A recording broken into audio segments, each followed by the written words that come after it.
What's up, everybody? I'm back with another one, and this time I'm going to be talking about Mr. Biden and his State of the Union and some points that he made that I wanted to dive a little deeper into. I'm going to start with that $400 a month that he was trying to push, that he wants to get into Americans' hands for first-time home buyers. So it's $9,600 for the whole 2 years. I did the math. It's $400 tax credit. Trying to get people who are renting into their first time as homeowners, as the 400 he's saying would help.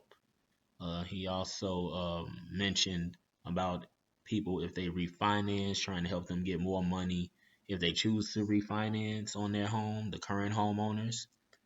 And so, they're saying a lot. Biden is saying a lot. It's an election year. Whatever can help get them back in there for 4 more years in November. And $400 tax credit a month for the next 2 years. Uh, Sounds pretty good, especially if you're trying to move into your first home. He's also giving people who currently have a home uh, an extra 10,000 on top of whatever they can sell their home for, as there appears to be a housing shortage right now. So it's not enough housing inventory to go around for people who do want to buy, and so that's part of why he's trying to help people who are trying to sell, give them an extra $10,000 on top of what they get for their home. If they're on the fence about selling, he's hoping maybe that will push them over to that side, and then they can get more new buyers. But I'm here on Realtor.com, and they're saying they can make it even harder to buy a home, and it could result in higher home prices because the tax credits, and they're worth about 20,000. Is saying altogether could result in higher home prices, and that's because these incentives can drive more buyers into the market at a time, like I said, when there's not enough homes to buy. And so when there's more demand than supply, the prices usually go up, and then people make offers over the asking price, and that can make stuff way more expensive, even for those getting $400 a month in a home tax credit towards buying their first home. So that's something to also look into if they can get this passed, to get $400 a month for the next 2 years for people looking to get into their first home. So that's the first thing I wanted to cover, and we'll see how that goes. Biden also talked about inflation being down at 3%, which it is. But have you seen any difference in, gas prices, what you're paying for when you go out to eat, when you go to the grocery store? How are those prices still looking for you? Are they still way too high in your opinion, even with inflation down to 3%? You know, I've not seen anyone really cheering about lower prices. The Fed probably still needs to cut some more. They're looking at June as the first date actually, of where they may be able to cut the rates down. So summertime, I know they were looking at three cuts for the entire 2024, and they're thinking the first one might be in June. And we'll see how that helps with prices coming down in the grocery stores, especially.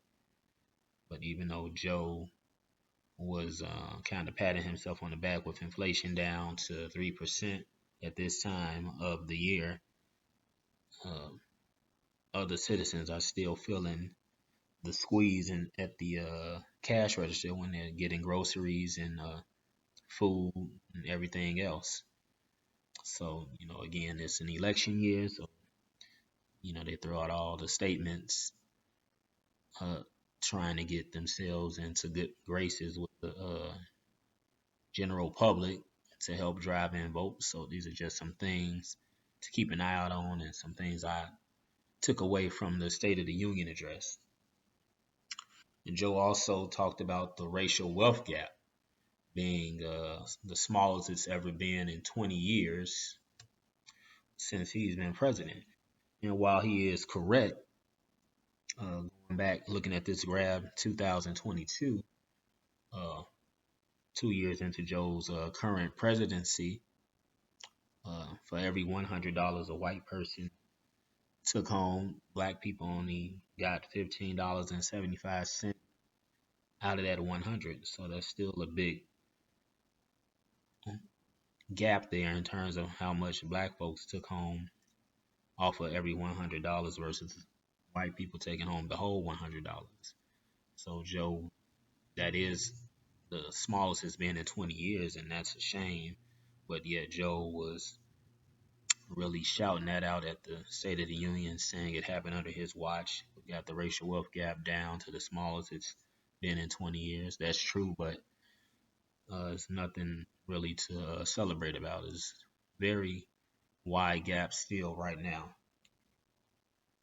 And a little bit more on that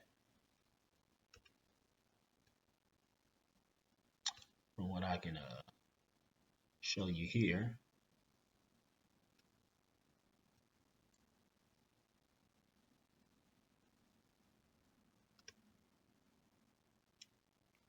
Um, it's really still, here's a little bit more on how it's a lot wider, even though it's the smallest it's been in 20 years. It's still very wide. Let me just go down here just to give you a better indicator of what it is. So from 2019 to 2022, the median wealth for white families increased by almost 67,000. Compare that to black people, it increased by 17,000. And so that's an uneven increase between both groups of people. And so black families expanded by about 50,000, whereas white people expanded by more than 240,000. So you see how big the gap is still there, despite it being the smallest it's been in 20 years. So if you measuring it from that point of view, you see that there's still a lot of work to be done to close that gap,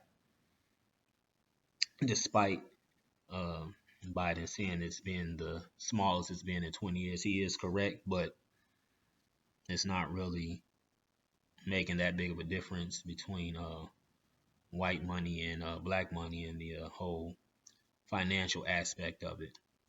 So again, like I said, it's an election year, and so you still have that being put up as a talking point, to help get votes. So that's something to keep in mind as he's throwing his hat out there about closing the racial wealth gap. There's still a lot more left to be done.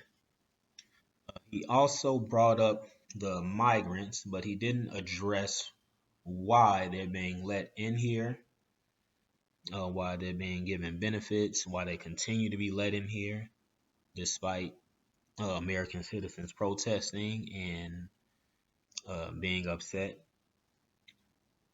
Marjorie Taylor Greene, who's a Republican out of Georgia, she brought up Laken Riley, who's the nursing student that was killed by illegal while she was jogging. She attends the University of Georgia, and she brought that up to Biden during the State of the Union, and his defense of it was how many people get killed by the thousands that is not happening due to an illegal. So he's basically trying to justify one illegal killing a citizen by how many citizens have killed several other U.S. citizens in this country. Where that may be true, it still doesn't really justify the fact that an illegal that wasn't supposed to be in the country killed an American citizen, even if it is only one to what Joe's comparing it to. So his whole thing was securing the borders, but yet the migrants are still allowed to come in and get benefits and housing, rental assistance, He didn't address that and why it's actually being allowed to happen,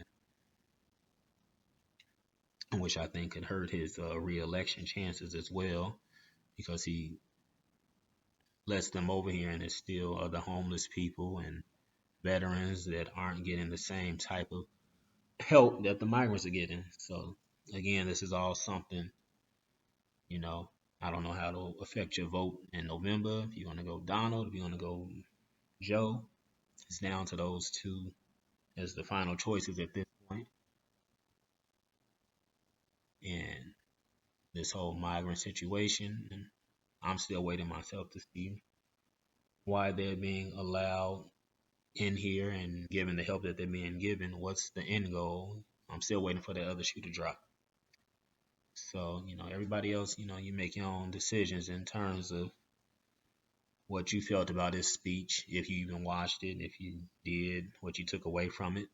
These are my thoughts on some points that he made while he was speaking and how I felt about them. What's your thoughts on it? Like, share, and subscribe. Until next time.